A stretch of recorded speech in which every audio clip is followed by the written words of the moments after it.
Elman TV. Bobby Aguilar. Kabanata 776, Kabanata 776, Divine Soul Annihilation. Ang mensahe sa telepono ay ipinadala ni Emerson Holmes. Ipinaalam niya kay Bobby Aguilar ang mahahalagang balita na may kaugnayan sa pagkabihag ni Emily Taylor. Ang naghihinala sa akin ay si Purple Robe Bryson Gibbs. Sabi ni Emerson sa telepono. Sa pagkakaalam ko, ang taong kumuha kay Emily Taylor mula sa bilangguan noong araw na iyon ay si Bryson Gibbs. Nang mabasa ang mensaheng ito, hindi napigilan ni Bobby Aguilar na huminga ng malalim. Bryson Gibbs, mahinang bulong ni Bobby, pagkatapos ay napalitan ng malamig na ngiti ang gilid ng kanyang bibig. Kung ganoon, hanggat nahanap niya si Bryson Gibbs, malalaman niya kung saan nakakulong si Emily Taylor. Kaya, nilingon ni Bobby ang lalaking may bigot at sinabing, bumalik ka kaagad sa capital city. Sigurado ka bang hindi problema ang mga pinsala mo? Nagsalubong ang kilay ng lalaking may bigot. Nakakatakot ang itsura ni Bobby sa mga sandaling ito, na puno ng dugo, kaya mahirap makita ang kanyang hitsura. Minor injury lang. Bilasan natin. Kumunot ang noo ni Bobby. Pagkatapos, nagmamadaling bumalik ang dalawa sa capital city. Nagpalit ng damit si Bobby at naghanda para hanapin si Bryson Gibbs. Sa gabi, si Bryson Gibbs ay nakaupo sa kanyang mansyon gaya ng dati. Sa araw na ito, may ilang bisita sa kanyang mansyon. Kabilang dito ang lilang robe na sumusubaybay kay Emerson Holmes noong araw na iyon, pati na rin ang itim at gintong robe, si Jordan Richards at iba pa. Mr. Richards, muntik nang mamatay si Emerson Holmes sa kamay ni Bobby Aguilar noong araw na iyon. Siya, wala siyang anumang koneksyon kay Bobby Aguilar, di ba? Tanong ng isang purple na robe. Sa katunayan, si Emerson Holmes ay presidente na ngayon ng Capital City Martial Arts Association, isang marangal na tao. Bakit siya makikipag-ugnayan sa isang tulad ni Bobby Aguilar?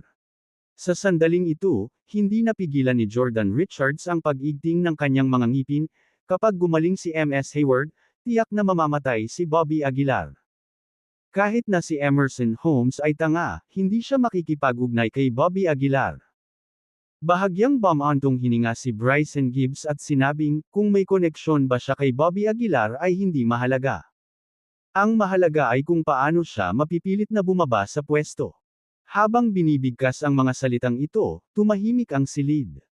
Jordan Richards, hahayaan kitang kontrolin ang itim at gintong robe sa lalong madaling panahon, walang pakialam na sabi ni Bryson Gibbs.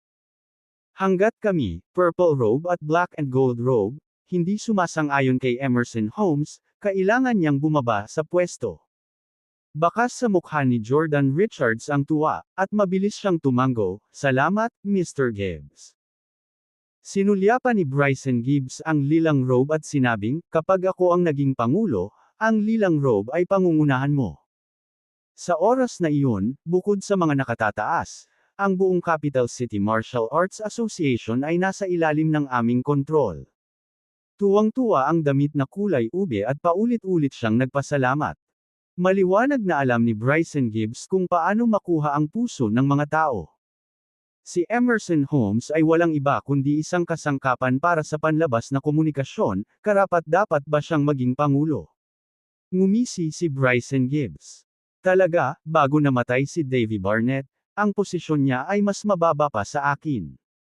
Ngayon siya ay nasa itaas ko, nakakainis talaga ako. Galit na sabi ni Jordan Richards. Ngumiti si Bryson Gibbs at sinabing, huwag kang mag-alala, pagkatapos bumaba si Emerson Holmes, hindi ko siya papakawalan ng madali. Sok-sok, hindi ko inaasahan na magiging ganoon ka-interessant ang panloob na alitan ng Capital City Martial Arts Association. Sa sandaling ito, biglang naputol ang isang boses. Nagbago ang mukha ng lahat, at lahat sila ay napatingin sa pintuan. Nakita nila si Bobby Aguilar na dahan-daw ang pumasok, pagkatapos ay casual na umupo sa tabi ni Jordan Richards. Nagbago ang mukha ni Jordan Richards, at gusto niyang bumangon at umalis. Mr. Richards, huwag kang magmadaling umalis, sabi ni Bobby habang tinatapik ang balikat ni Jordan Richards. Bobby Aguilar, Ikaw, huwag kang magulo. Medyo natatakot na sabi ni Jordan Richards. Magulo. Nagtaas ng kilay si Bobby. Pagkatapos, bigla niyang hinawakan ang braso ni Jordan Richards, nagpakawala ng lakas, at direktang binali ang braso ni Jordan Richards. Itinuturing ba ito bilang panggulo? Malamig na tawa ni Bobby. Si Jordan Richards ay nagngangalit ang kanyang mga ngipin sa sakit, pawis na tumutulo sa kanyang mukha, ngunit hindi siya nang ahas na magsalita. Bobby Aguilar, paano mo nahanap ang lugar na ito? Tanong ni Bryson Gibbs na nakapikit ang mga mata sa sandaling ito. Sinulyapan ni Bobby si Bryson Gibbs, pagkatapos ay nagsalin ng isang tasa ng tsaa. Ano sa tingin mo? Humigop ng tsaa si Bobby at nagtanong na parang naaliw na tono. Pinaikit ni Bryson Gibbs ang kanyang mga mata at nginisyan, sinabi sa iyo ni Emerson Holmes, tama ba? Oo. Tumango si Bobby Aguilar. Natigilan si Bryson Gibbs. Hindi niya akalain na aaminin ito ni Bobby Aguilar ng ganoon kadali. Itong Emerson Holmes ay talagang nagtaksil sa Capital City Martial Arts Association. Malamig na sabi ni Bryson Gibbs. Humalaklak si Bobby Aguilar, pinipili ng isang mabuting ibon ang puno nito upang damapo. Ang Capital City Martial Arts Association ay nasa huling bahagi nito, kaya tama lang ang ginawa ni Emerson. Bobby Aguilar, huwag kang mayabang. Angle ang lalaking naka-purple robe. Malamig na tiningnan siya ni Bobby Aguilar at sinabing, ikaw ang sumunod kay Emerson noong araw na iyon, hindi ba? Ikaw. Natuklasan mo ako. Agad na nagbago ang mukha ni Purple Robe. Nanunuya si Bobby Aguilar, ang iyong mga kasanayan sa pagnanakaw ay masyadong clumsy. Magiging mahirap na hindi ka matuklasan. So, sinadya mong kumilos para makita namin. Tanong ni Bryson Gibbs na may malamig na mukha. Oo. Napangiti ng mahina si Bobby Aguilar. Nang marinig ito, hindi mapigilan ni Bryson na mapangiti, madali mong aminin. Tumaas ang isang kilay ni Bobby Aguilar, mahuhulaan mo ba kung bakit ko sinabi sa iyo ang lahat ng ito? Bakit?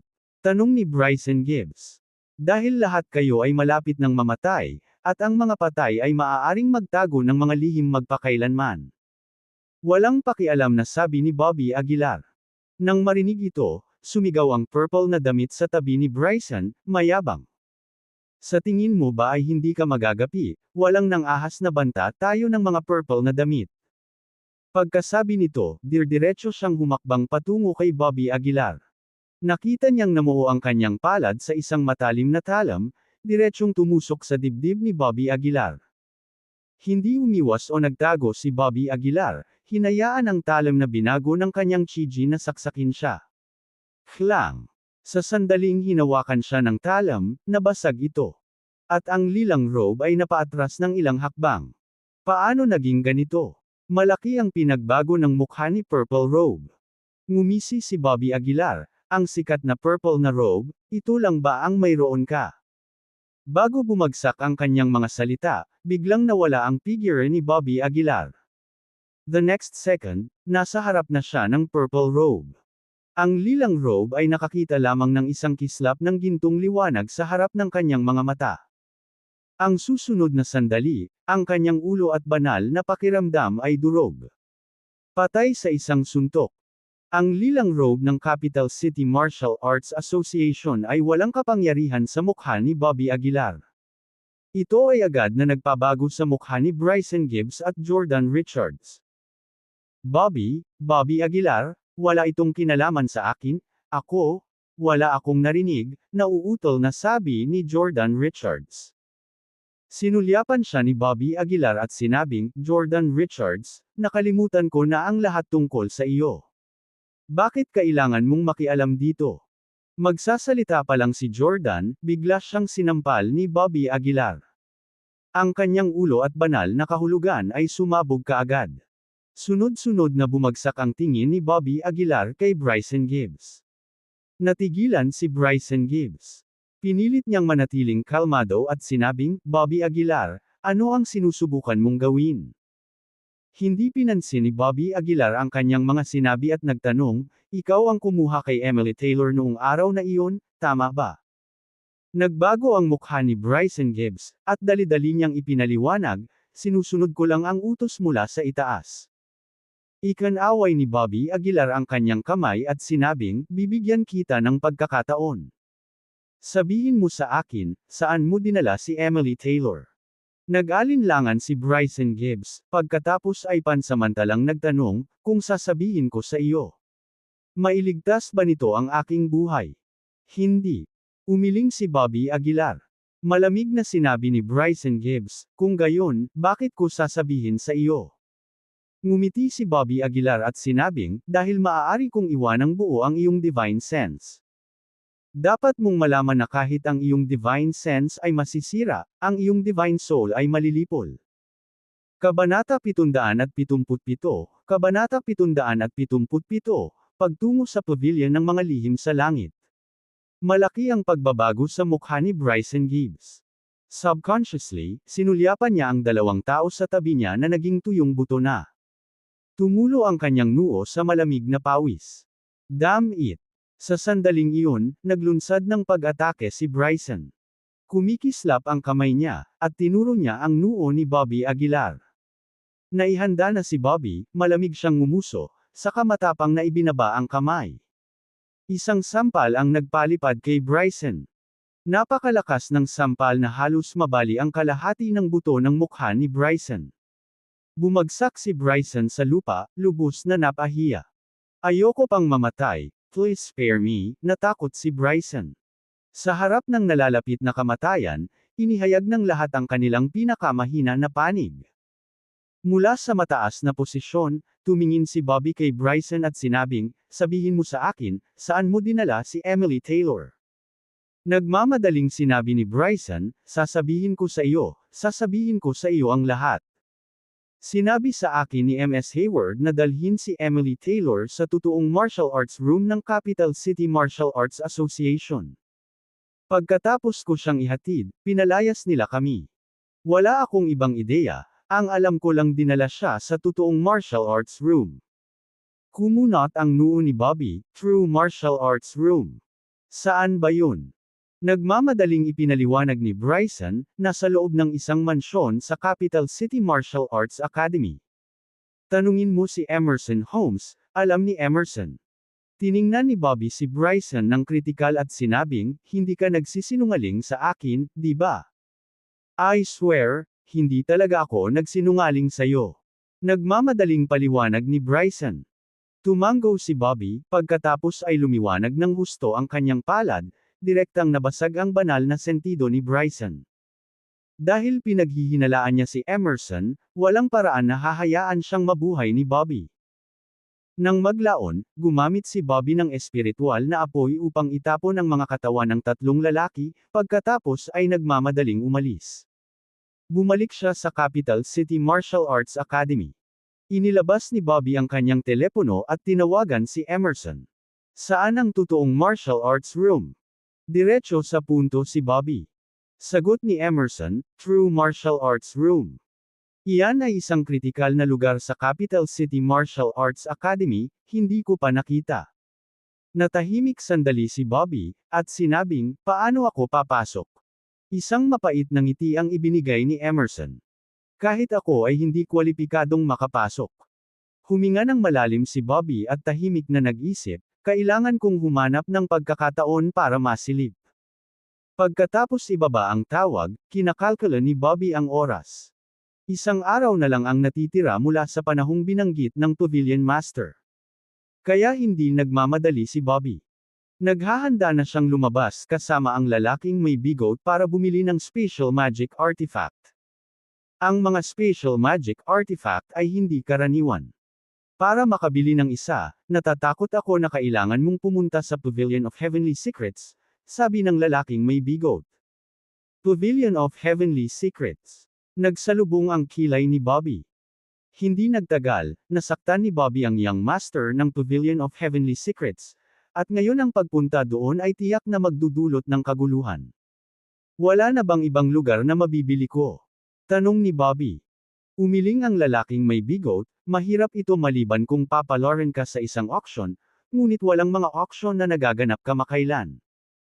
Sinadya ni Bobby at pagkatapos ay sinabing, hindi bale, baka wala si Hanli Po.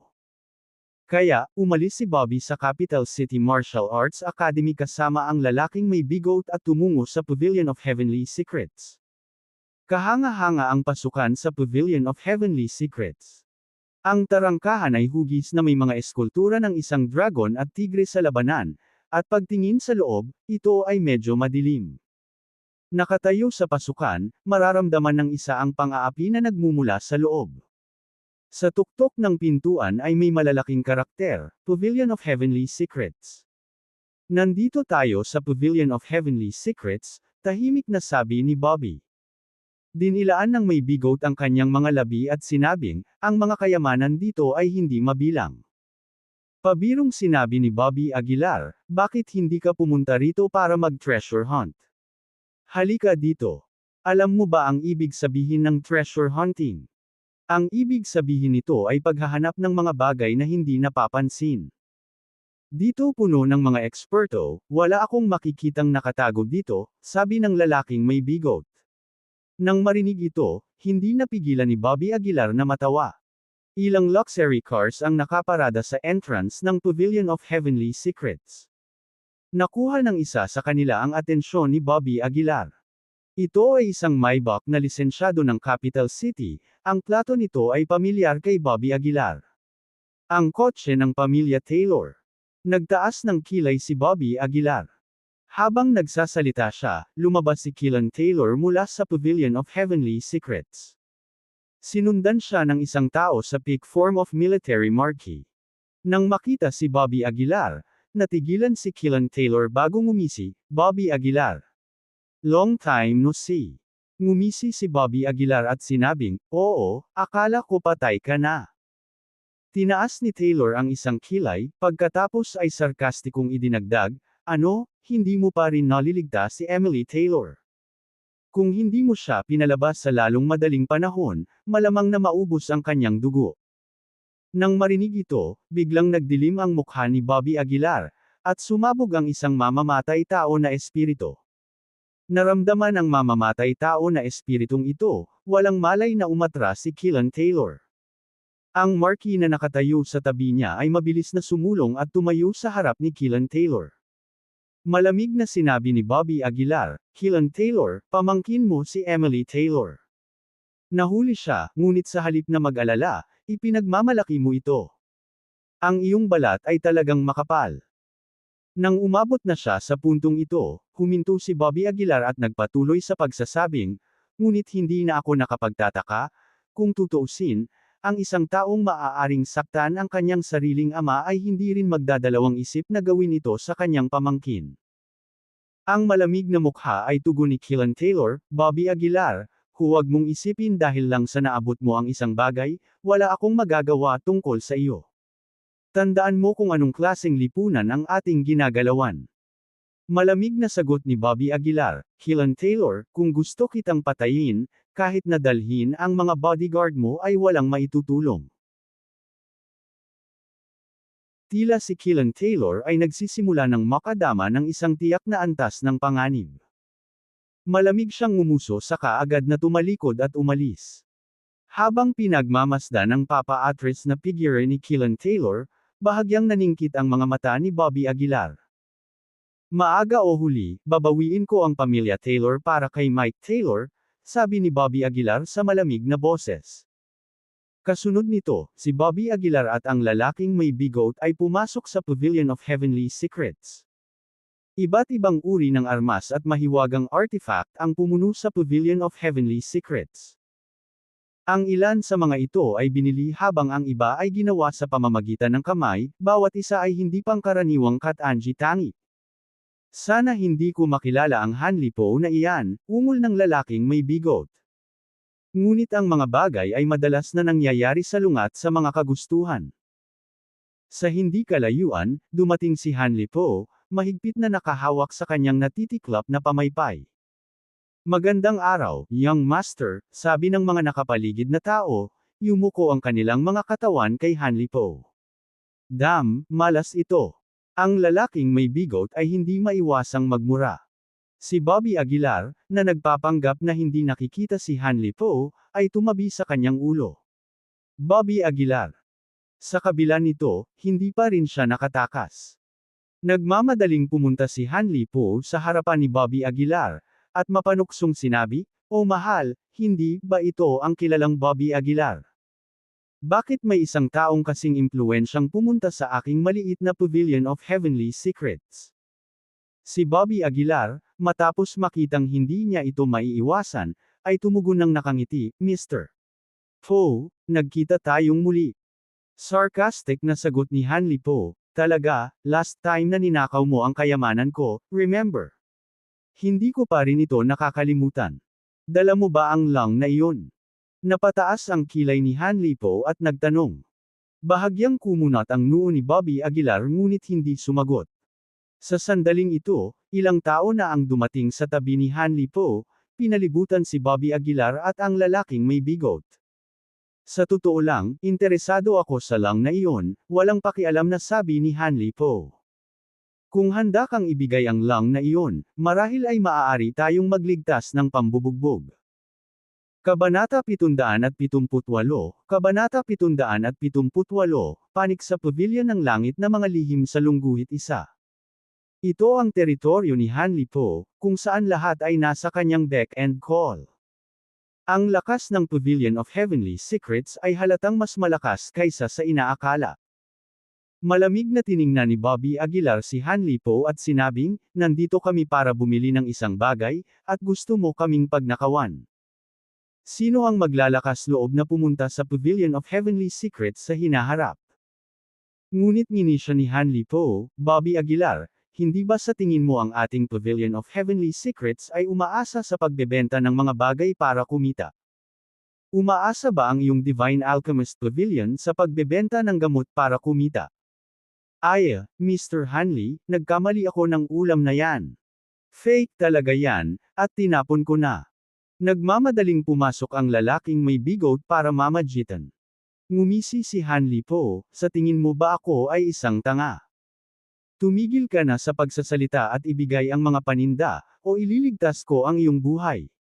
Mabilis na nagkumpulan ang mga tao sa kanilang paligid. Upang mapasaya si Hanli Po, maraming tao ang sumigaw, "Young Master Hanli, kailangan mo ba ng aming tulong?"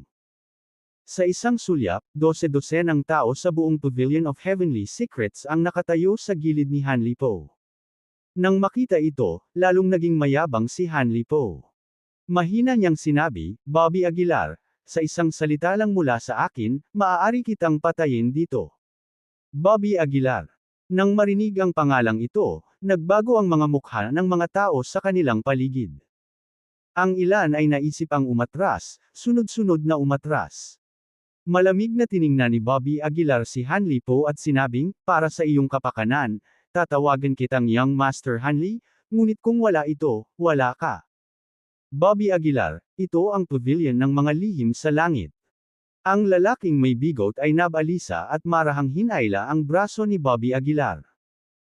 Ngunit walang pakialam si Bobby Aguilar, malamig niyang tiningnan si Hanli Po at sinabing, "Hanli Po, binabalaan kita sa huling pagkakataon, nandito ako para bumili ng isang bagay, hindi para manggulo."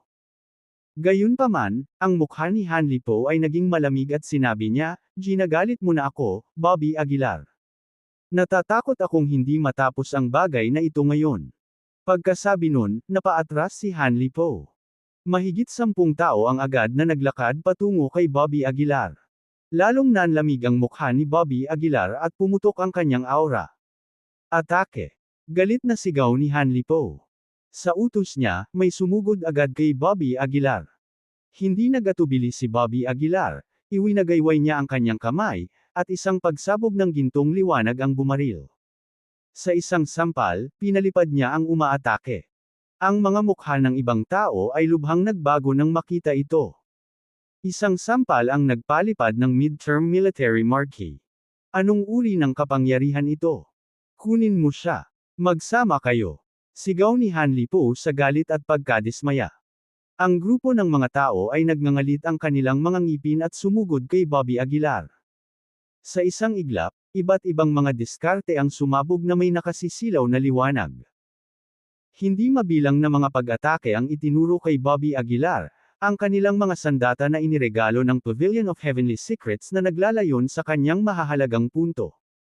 Si Bobby Aguilar ay hindi nagpakita ng takot, na nagpapakita ng hindi mapigilan at nakakatakot na tindig.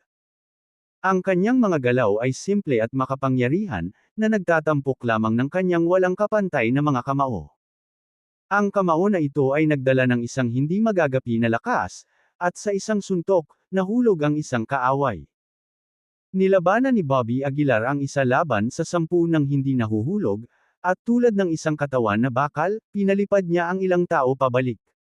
Boom! Isang absolute beginning sacred fist ang pumutok sa katawan ng isang kalaban. Sa loob lamang ng kalahating oras, lahat ng 10 tao ay bumagsak sa lupa, patay o nasugatan, na halos walang makapigil sa pagsulong ni Bobby Aguilar. Napatulala ang mga tao sa paligid. Nabalitaan lang nila ang tungkol sa lakas ni Bobby Aguilar, ngunit ang mismong karanasan ngayon ay talagang nakakabigla.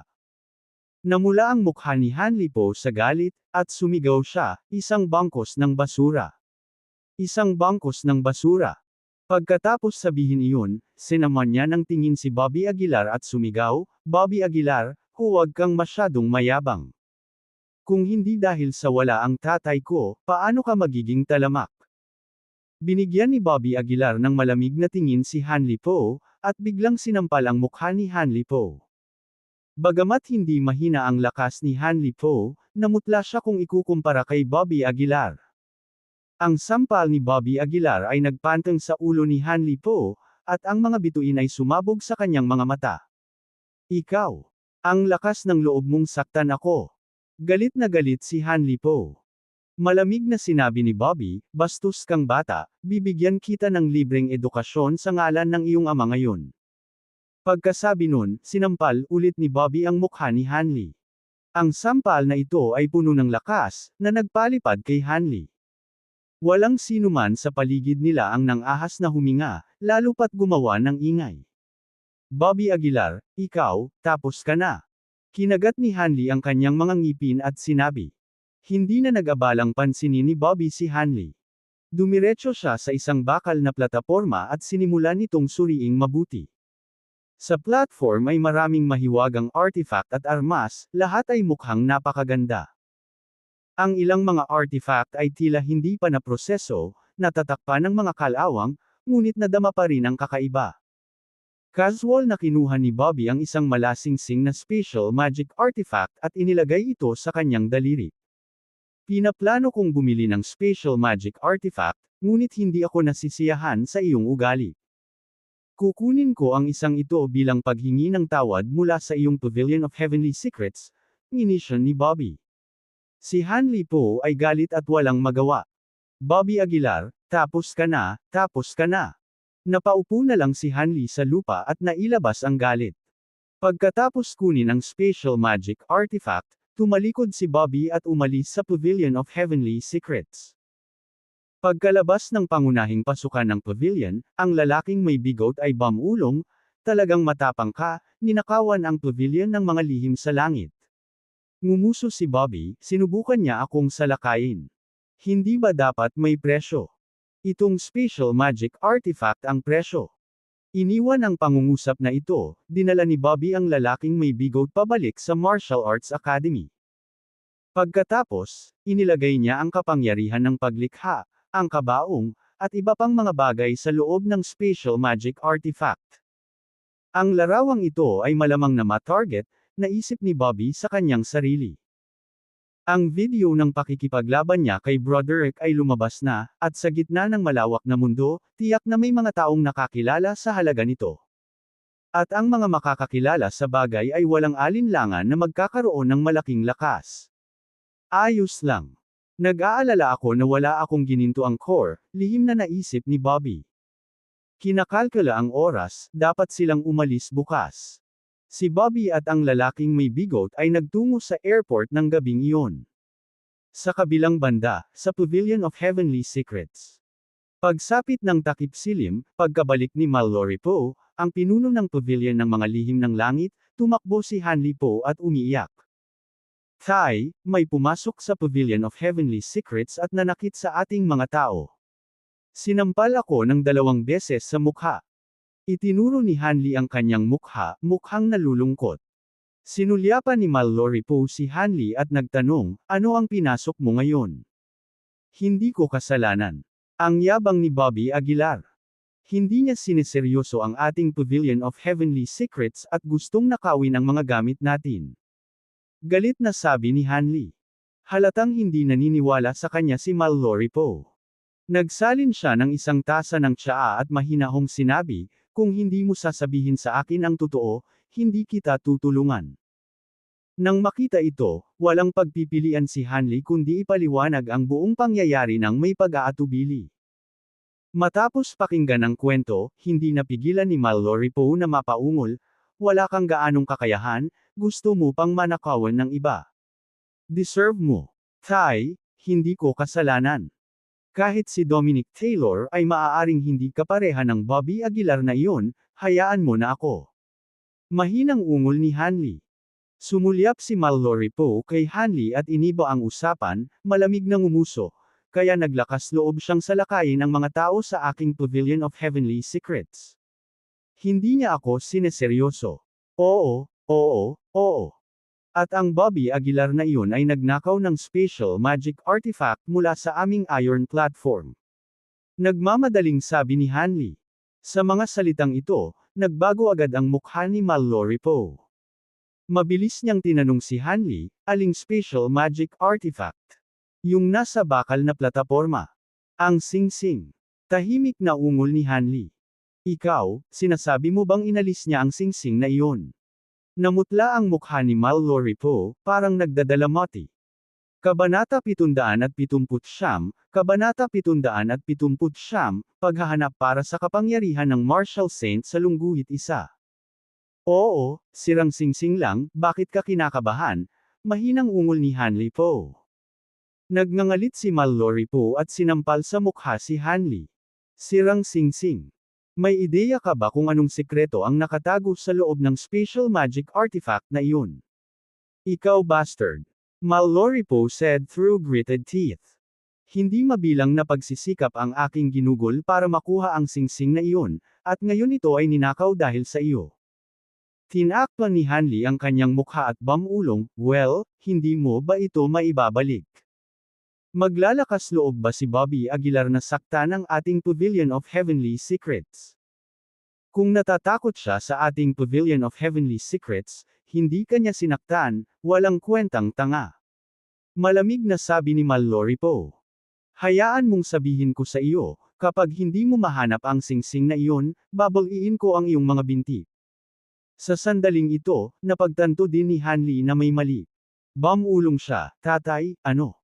Ano ang dapat nating gawin? Huminga ng malalim si Mallory Po at sinabing, maaari lamang nating ipagdasal na hindi niya natagpuan ang sekreto sa loob ng special magic artifact na iyon. Pagkasabi nun, tumahimik si Mallory Po. Pagkaraan ng ilang sandali, bumantong hininga si Mallory Po, patatagin mo muna siya at humingi ng tawad sa kanya. Kumuha ng ilang Dharma treasures at ipagpalit ang mga ito sa singsing na iyon. Sa oras na ito, maagang dumating sa airport si Bobby Aguilar at ang lalaking may bigot. At nagpadala rin ang Pavilion Master ng address kay Bobby Aguilar. Nang makita ang address na ito, tila pamilyar ito kay Bobby Aguilar. Proserpine Kingdom, bulong ni Bobby Aguilar. Nakapunta na siya sa bansang ito dati. Noon, pumunta siya roon para gamutin ang sakit ng ama ni Kathleen Hansen. Anong coincidence? Napaisip si Bobby Aguilar sa sarili. Naipaalam ko na kay Tilda Avery, kaya depende sa iyo kung makukuha mo ang power of Martial Saint. Sabi ng Pavilion Master sa isang mensahe. Itinabi ni Bobby Aguilar ang kanyang telepono. Huminga siya ng malalim at bamulong, kahit ano paman, kailangan kong makuha ang power of Martial Saint. Binili ni Bobby Aguilar ang pinakabagong flight, at sa madaling araw, tumungo sila sa Proserpine Kingdom. Makalipas ang mahigit 10 oras. Matagumpay na nakarating ang eroplano sa Proserpine Kingdom. Pagkababa ng eroplano, huminga ng malalim si Bobby Aguilar, at hindi naiwasang maging emosyonal. Huling beses na dumating ako sa Proserpine Kingdom, kakatapak ko pa lang sa landas ng paglilinang, napakabilis ng oras. Hindi napigilan ni Bobby Aguilar na mapabuntong hininga. Parang ang tagal na niyang hindi nakita si Kathleen Han. Sa nakalipas na 2 taon, halos eksklusibong nakatuon si Bobby Aguilar sa paglilinang at matagal nang hindi nasangkot sa sekular na mundo. Dahil nandito ako, bibisitahin ko ang Hansen family kung may oras ako. Napaisip si Bobby Aguilar sa sarili. Sa sandaling ito, itinuro ng lalaking may bigot ang isang kotse sa hindi kalayuan at sinabing, dapat narito ang kotse na iyon para sunduin tayo. Tumingin si Bobby Aguilar sa direksyong iyon at nakita ang isang kotse na may nakasulat na pangalan. Kaya agad na naglakad ang dalawa patungo sa sasakyan. Habang papalapit sila ay may bumaba sa sasakyan. Pumunta sila sa likod at binuksan ang pinto ng kotse, tumambad ang isang babae sa edad na 20. Ikaw ba si Bobby Aguilar? Diretsyong tanong ng babae. Tumango si Bobby Aguilar at sinabing, ikaw ba si Miss Tilda Avery? Miss. Hindi napigilan ng babae na takpan ang bibig at tumawa. Kung isa sa alang-alang ang aking edad, dapat mo akong tawaging auntie. Tita. Napakamot ng ulo si Bobby Aguilar. Ngunit sa ikalawang pag-iisip, dahil si Tilda Avery ay kaibigan ng Lord Pavilion Master, dapat ay magkatulad ang kanyang edad. Tita Tilda, ikinagagalak kitang makilala. Mabilis na inayos ni Bobby Aguilar ang sarili. Ngumiti si Tilda Avery at sinabing, sumakay ka sa kotse. Hindi nag-aksaya ng oras, agad na sumakay si Bobby Aguilar at ang lalaking may bigot sa kotse. Nang nasa kotse, tiningnan ni Tilda Avery si Bobby Aguilar pataas at pababa. Pagkatapos ay bumantong hininga, ang Pavilion Master ay kumakanta sa iyo ng mga papuri, na nagsasabi na ang iyong mga kasanayan sa alchemy ay hindi mas masama kaysa sa kanya. Mabilis na ikinaway ni Bobby Aguilar ang kanyang mga kamay, iyan ay pagmamalabas, walang paraan na may kukumpara ako sa Panginoong Pavilion Master. Huwag kang masyadong mahinhin. Sinabi rin niya na ikaw ang magiging unang martial saint sa panahong ito. Nagpatuloy si Tilda Avery. Hindi napigilan ni Bobby Aguilar na ilabas ang dila. Ang unang martial saint. Sa nakalipas na ilang araw, ilang beses nang narinig ni Bobby Aguilar ang pariralang ito. Siya nga pala, maaari mo bang pinuhin ang isang concentric na tableta? Sa sandaling ito, biglang nagtanong si Tilda Avery. Sumagot si Bobby Aguilar, hindi dapat maging problema. Tita Tilda, maaari ko bang itanong kung ano ang mga epekto ng concentric peel na ito?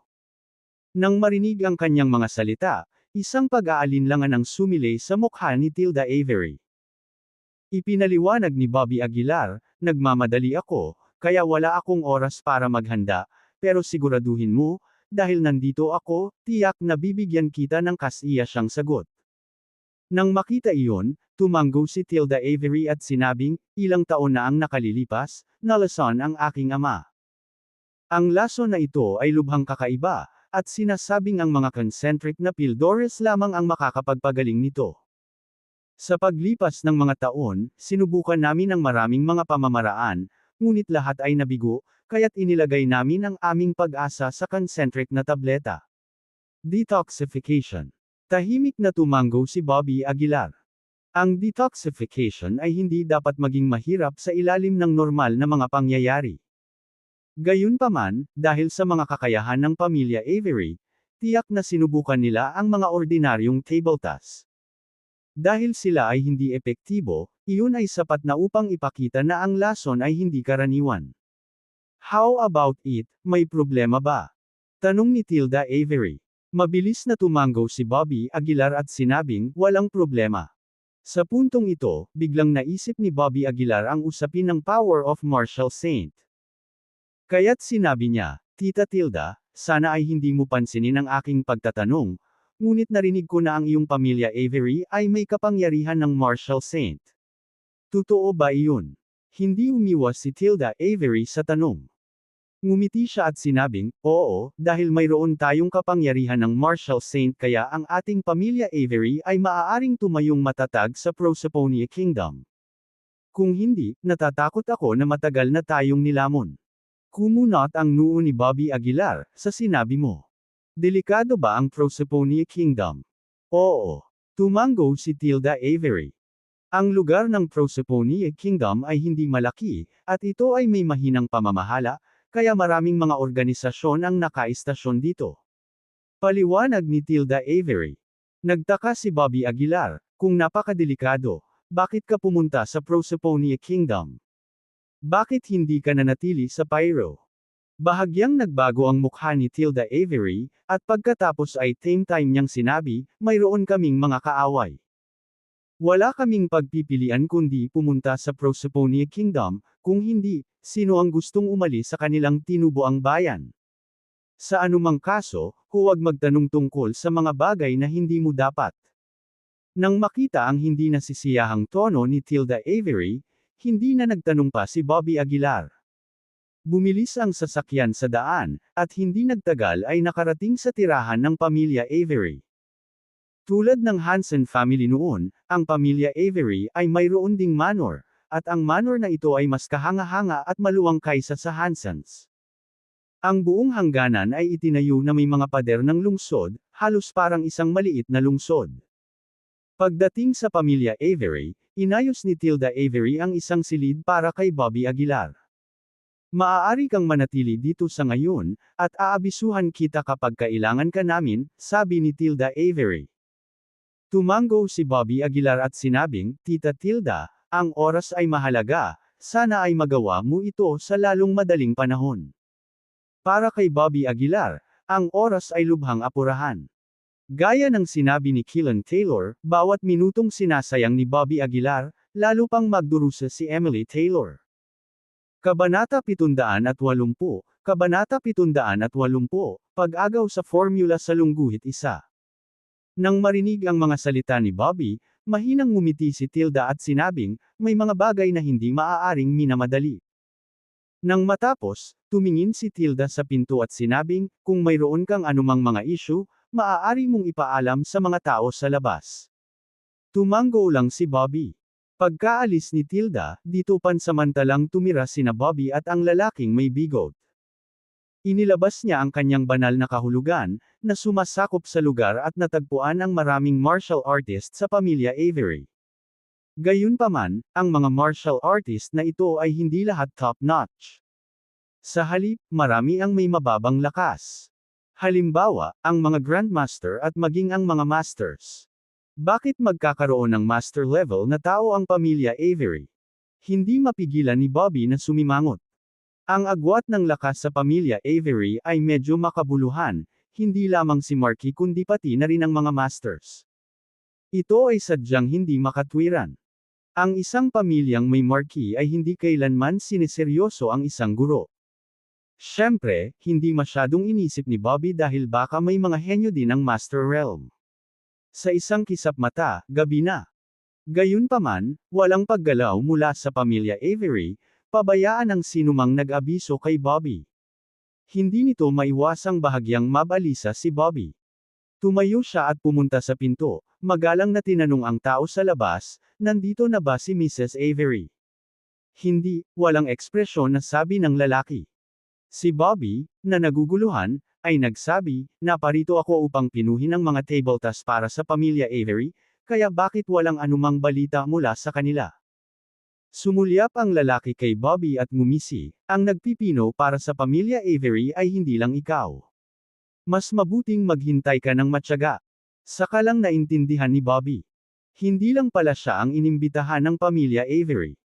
Ang mababang antas ng Master Realm na mga individual na iyon ay maaaring mga alchemist na inimbitahan ng pamilya Avery. Mukhang may kompetisyon para sa bagay na ito. Hinaplos ni Bobby ang kanyang baba at bamulong sa kanyang puso. Tinipon ng Divine Alchemist Pavilion ang pinakasikat na alchemist at Peelmaster sa Pyro, ngunit sa pagtingin sa buong mundo, hindi lang ang Divine Alchemist Pavilion ang nangingibabaw na puwersa. Kaya, normal para sa pamilya Avery na mag-imbita ng iba pang mga alchemist. Narinig mo na ba ang concentric peel? Napatingin si Bobby sa lalaking may bigot at nagtanong. Iminulat ng lalaking may bigot ang kanyang mga mata at sinabing, ikaw ang alchemist, at tinatanong mo ako. Wala akong narinig na anumang concentric peel. Bumulong si Bobby, ang concentric peel ay isang divine rank peel. Karamihan sa mga formula ng divine rank peel sa edad na ito ay nawala. Ang higit na ikinainis ni Bobby ay wala ring concentric peel formula sa kanyang mga minanang alaala. Buong gabing naghanap si Bobby ngunit wala pa rin siyang nakitang impormasyon patungkol sa concentric peel. Ito ay mahirap. Hindi napigilan ni Bobby ang kurutin ng kanyang ilong. Kung walang formula para sa concentric peel, kung gayon ang kanyang paglalakbay ay magiging walang kabuluhan, at walang pag-asa para sa power of Martial Saint. Sa sandaling ito, may kumatok sa pinto. Maya-maya, may pumasok na lalaki. Sino si Bobby? Tanong niya pagkapasok niya. Tumayo si Bobby at sinabing, ako nga. Sumunod ka sa akin, sabi ng lalaki. Walang pagdadalawang isip na tumayo si Bobby at sinundan ng lalaki palabas ng kwarto. Dumating sila sa isang parisukat sa manor ng pamilya Avery. Sa sandaling ito, 12-dosenang mga tao na ang nagtipon sa plaza. Kumunot ang noo ni Bobby, bakit ang daming tao? Lahat ba sila ay Peelmasters? Tama iyan. Tumango ang lalaki. Ang mga taong ito ay nagmula sa iba't ibang panig ng mundo, lahat ay nag-aangkin na kayang pinuhin ang concentric peel. Lumingalinga si Bobby sa paligid at nakita niya hindi lang ang mga taga-Pyro kundi pati na rin ang maraming blonde-haired at blue-eyed foreigners. Ang pamilya Avery ay talagang nag-imbita ng napakaraming master ng peel. Nakaramdam ng krisis si Bobby sa kanyang puso. Sa napakaraming tao, maaaring mayroong isang taong nagtataglay ng formula ng concentric peel. Pinagmasdan niya ang lahat ng naruroon, at isang masamang kaisipan ang biglang pumasok sa kanyang isipan. Iyon ay upang agawin ang formula mula sa mga kamay ng mga taong ito. Kung ganoon, hindi magiging problema ang concentric peel. Bagamat medyo malisyoso ang ideya, walang pagpipilian si Bobby. Dapat niyang makuha ang kapangyarihan ng Martial Saint. Maghintay ka rito, binitawan ng lalaki ang mga salitang ito at mabilis na umalis. Tahimik na nakatayo si Bobby, naghihintay. Ang mga tao sa paligid ay may kakaibang mga ekspresyon, tila hindi pinapansin ang isa't isa, mukhang labis na mayabang. Hindi man lang sila nag-usap, para silang magkaaway. Makalipas ang 10 minuto.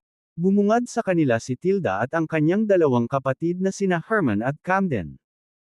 Nakatayo silang tatlo sa taas, nakatingin sa ibaba mula sa mas mataas na posisyon, na nakikita ang lahat ng mga Peelmasters.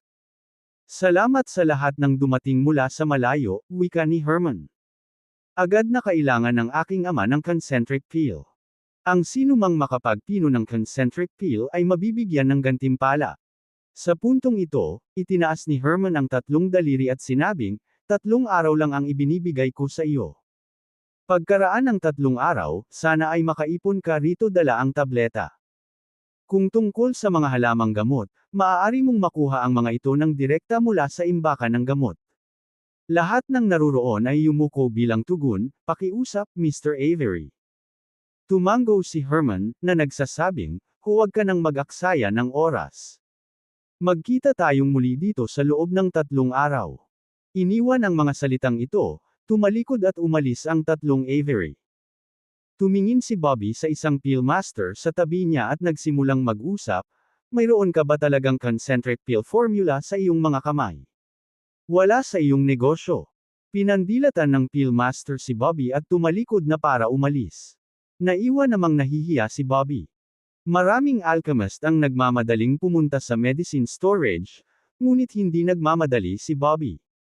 Kung walang formula sa kamay, hindi niya alam kung ano ang makukuha kahit na pumunta siya sa medicine storage. Pagbalik sa kanyang silid, nagsimulang mag-alala si Bobby. Paano ito? Curious na tanong ng lalaking may bigot. Mapait na ngumiti si Bobby, ang pamilya Avery ay nag-imbita ng hindi bababa sa 12-dosenang mga Peelmasters, at isa lang ako sa kanila. Napakarami. Nagulat din ang lalaking may bigot. Tumango si Bobby, oo, ang pinakamahalagang punto ay wala akong formula para sa concentric peel. Then anong ginagawa mo dito? Tinitigan siya ng lalaking may bigot. Bumantong hininga si Bobby, magagawa ko lang ito ng isang hakbang sa isang pagkakataon at marahil ay makahanap ng ibang paraan. Saktong pumasok si Tilda sa kwarto. Agad na tumayo si Bobby at sinabing, Mrs. Avery. Bahagyang tumango si Tilda at ngumiti, paano na? Wala namang problema sa tableta di ba? Magsasalita na sana si Bobby ngunit nagsisinungaling, walang problema. Pero, bakit ang pamilya Avery ay nag-imbita ng napakaraming alchemist? Hindi kaya lahat sila ay may formula ng concentric peel. Hindi. Umiling si Tilda. Sinabi ko na sa iyo dati. Ang Proserpine Kingdom ay isang bansang may napakabagal na pangangasiwa, at maraming puwersa ang nakatalaga rito. Maraming tao ang pumunta rito dahil sa kanilang reputasyon. Sa loob ng 3 araw na ito, tiyak na maghahanap sila ng impormasyon, aalamin kung sino ang may formula ng concentric peel, at pagkatapos ay aagawin ito. Pagkarinig nito ay agad na nagulat si Bobby. Paano nagkataon? Ang ideyang ito ay eksaktong naaayon sa kanyang sarili.